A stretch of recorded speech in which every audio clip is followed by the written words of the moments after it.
नमस्ते, मैं हूं सुरेश कुमार एकलवे और आप देख रहे हैं बात सच है। वन चाइना पॉलिसी को लेकर धमकाने वाले चीन को भारत ने अपनी कूटनीति से ऐसा जवाब दिया कि ड्रैगन पर न निगलते बन रहा है और न उगलते ही बन पा रहा है। चीन के कर्ज में डूबे पाकिस्तान, श्रीलंका और बांग्लादेश जैसे मुल्कों ने जहां खुलकर बीजिंग का समर्थन किया है, वहीं भारत ने इस मामले पर कोई बयान नहीं दिया है। यही नहीं, चीन ने पाकिस्तान जैसे अपने आर्थिक गुलामों के जरिए कोशिश की कि दुनिया में एक माहौल बनाया जाए और वन चाइना पॉलिसी के लिए खुलकर समर्थन हासिल किया जा सके।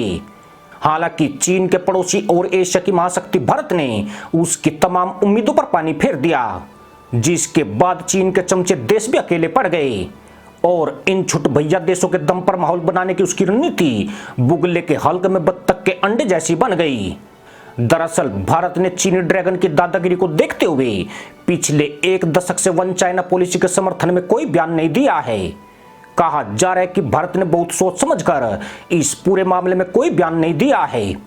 विदेश मंत्री एस जयशंकर ने आसियान के कार्यक्रम में हिस्सा लिया, लेकिन ताइवान संकट पर कोई बात नहीं की। संभवतः चीन और अमेरिका की तनातनी को देखते हुए भारत ने इस मामले से खुद को बचाने की कोशिश की है, जबकि चीन तशरीफ उठाकर भारतीय विदेश मंत्रालय की प्रतिक्रिया की प्रतीक्षा कर रहा था। भारत ने साल 2010 के बाद से अब तक एक बार भी वन चाइना पॉलिसी का जिक्र नहीं किया है।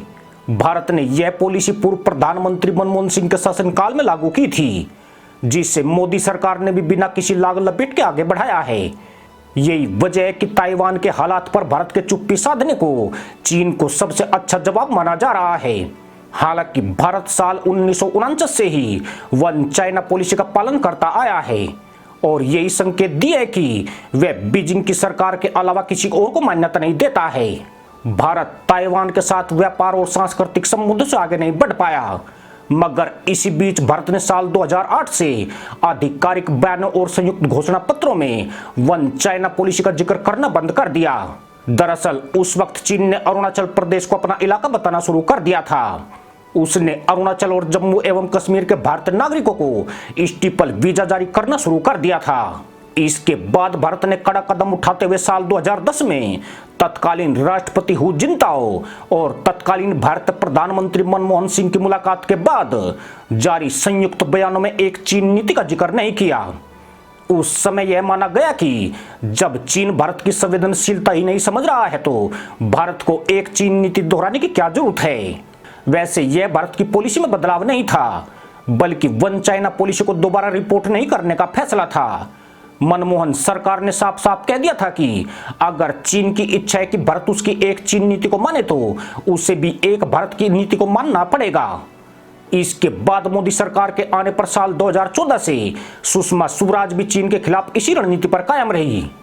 चीनी ड्रैगन ने भारत के हिस्सों पर बेफजूल दावे करके और आंतरिक मामलों में हस्तक्षेप करके अपना खुद का हित किया है। अगर चीन के व्यवहार सही रहा होता तो आज भारत का समर्थन उसके लिए बहुत बड़ी ताकत बन सकता था, लेकिन अब ताइवान संकट में भारत की चुप्पी वाली नीति उसे बेहद ही कड़ा संदेश दे रही है।